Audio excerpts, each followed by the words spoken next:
Bonjour Marine, bienvenue dans Tonalité de Femme. Merci infiniment d'être avec nous aujourd'hui. Alors parlez-nous tout d'abord de votre quartier, le 11e arrondissement. Comment le décririez-vous? Bonjour, je suis ravie d'abord de cette interview. Alors le 11e arrondissement, en fait je viens d'y arriver il y a à peine 6 mois. Et on s'est installé avec mon mari dans un superbe appartement qu'on a refait. Et je suis vraiment ravie de ce quartier parce que ça correspond à ce que je suis, à ce que je suis devenue. C'est un quartier d'artistes, de jeunes et je m'y sens vraiment bien. Je m'y sens vraiment bien. Marine, vous avez eu un parcours bien rempli, même en étant encore toute jeune. Quelles sont les peurs que vous avez réussi à dépasser au fil du temps et grâce à un travail sur vous-même? Elles sont très nombreuses et c'est vrai que c'est le fruit d'un travail de 10 ans. Je ne pensais pas que ça mettrait aussi longtemps. Alors peut-être c'est parce qu'il y avait beaucoup de sujets, mais c'est un parcours donc qui a commencé, je pense, enfant évidemment, mais à l'adolescence, j'ai commencé à sentir vraiment des difficultés, des peurs en fait. J'ai toujours eu très peur de la vie et de l'avenir. Et l'adolescence, c'est aussi, on devient adulte, il faut quitter ses parents. Donc au début, je me disais, c'est normal, c'est ce que tu ressens. Et j'étais en train mon corps changeait, ma vie devait changer. Je devais surtout me trouver le métier qui allait me plaire. Enfin voilà, on doit tout trouver à cet âge-là. L'homme de sa vie, son travail, où on a envie de vivre. Et donc c'était un peu le chaos et ça l'a été pendant longtemps parce que j'ai accumulé diverses expériences et j'ai mis beaucoup d'étapes. J'ai changé plein de fois de voix.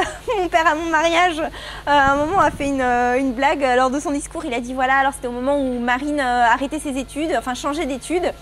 Vous me direz lesquelles, parce qu'elle en a changé tellement de fois. Voilà, donc ça résume bien les 10 dernières années.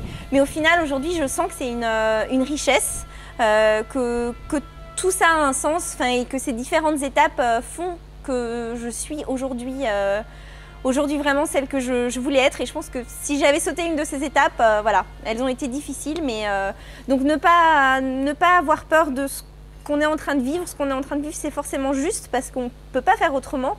Et ça finit par, j'y crois maintenant, ça finit par avoir du sens.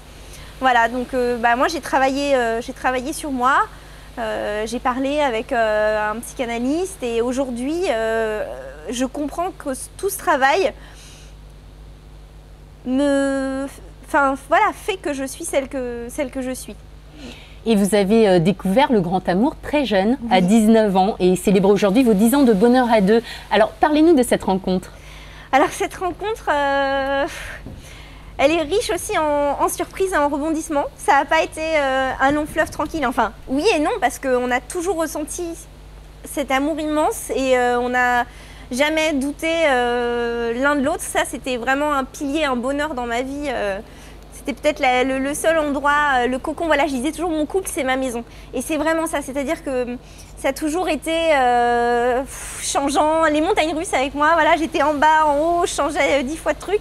Mais mon mari, Bart, c'était mon repère, c'était presque mon corps, c'était ma maison. Ouais, c'est vraiment ma maison. Et en fait, on s'est rencontrés, on était très jeunes. C'était le meilleur ami de ma sœur. Donc voilà, je l'ai rencontré parmi plein de copains. Ma sœur a 3 ans de plus que moi, donc c'était des grands pour moi. Je me disais, oulala, c'est des grands. Et on est tombés amoureux par hasard, en fait. Enfin, par hasard, je veux dire, sans s'en rendre compte. Au début, je l'aimais pas trop. C'est celui au fond de la salle qui faisait un peu la gueule, qui avait l'air pas drôle du tout, qui me plaisait pas du tout, qui était pas du tout le genre que j'imaginais. Et puis on est partis en week-end ensemble et avec d'autres gens. Et le temps d'un week-end, en fait, en 2 jours, sans même s'en rendre compte, c'est-à-dire sans se séduire et sans même avoir conscience de la séduction que l'autre avait sur nous, enfin du pouvoir qu'il avait sur l'autre. Le dimanche soir, on s'est dit ah non mais là ça va pas être possible de commencer la semaine sans l'autre. Et donc voilà, on s'est revus le lendemain et on s'est plus jamais quittés. On a habité ensemble 2 jours après.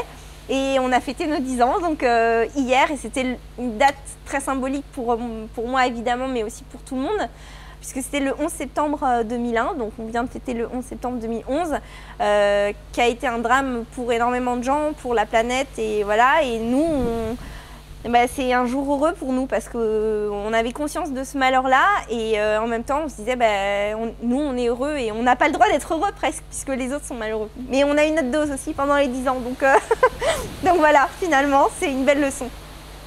Alors Marine, vous êtes aujourd'hui architecte d'intérieur et votre succès actuellement est assez incroyable. Racontez-nous votre expérience de transformation d'appartement, la plus extraordinaire, et dites-nous aussi quelles sont les compétences indispensables à ce métier. Et enfin, je sais que vous allez fréquemment à Londres. Est-ce que les architectures des différentes villes d'Europe changent le regard que vous avez sur votre métier? C'est une question à laquelle je suis ravie de répondre parce que c'est très riche et c'est ça qui fait le plaisir de mon métier. C'est-à-dire que, alors, pour essayer de répondre dans l'ordre, l'expérience la plus incroyable que j'ai eue en conception d'appartement, ça va paraître un peu auto-centré, mais c'est en fait mon appartement, enfin notre appartement avec Bart, le deuxième, parce qu'en fait on en a eu deux, donc j'ai conçu un premier appartement.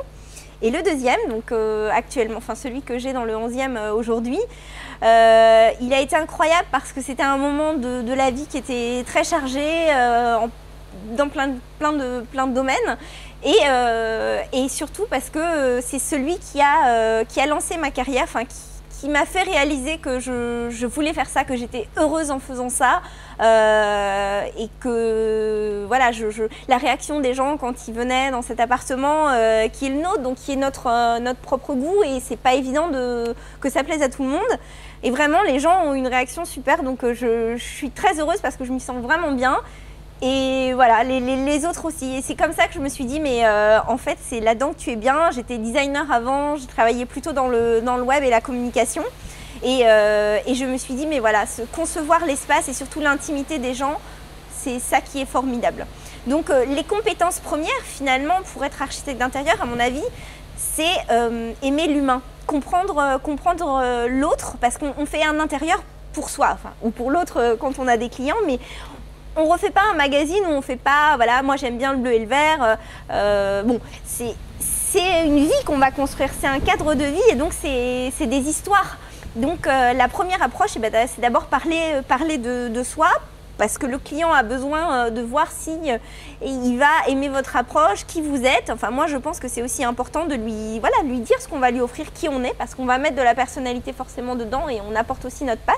Et puis de comprendre, évidemment, ça c'est le point central, qui il est, comment il vit. Donc c'est vrai que j'aime bien, c'est vrai que j'ai des clients à l'international et souvent je vais chez eux, je leur dis, mais voilà, si vous avez une petite chambre d'amis, moi ça me va très bien, je préfère être chez vous qu'à l'hôtel parce que je comprends la façon dont ils vivent, quels sont leurs mouvements, leurs plaisirs particuliers, quelles sont les pièces qu'ils vont préférer et dont ils n'ont pas toujours conscience. Donc voilà, comme dans beaucoup de travail, j'imagine, il y a de l'humain en premier et c'est aussi ça, je pense, qui fait mon plaisir.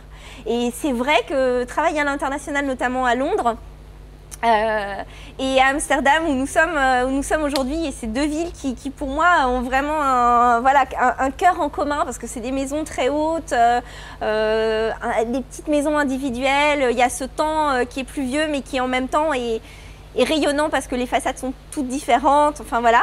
Et qui est très vert aussi, comme Londres, à la différence de Paris, la ville dans laquelle je suis.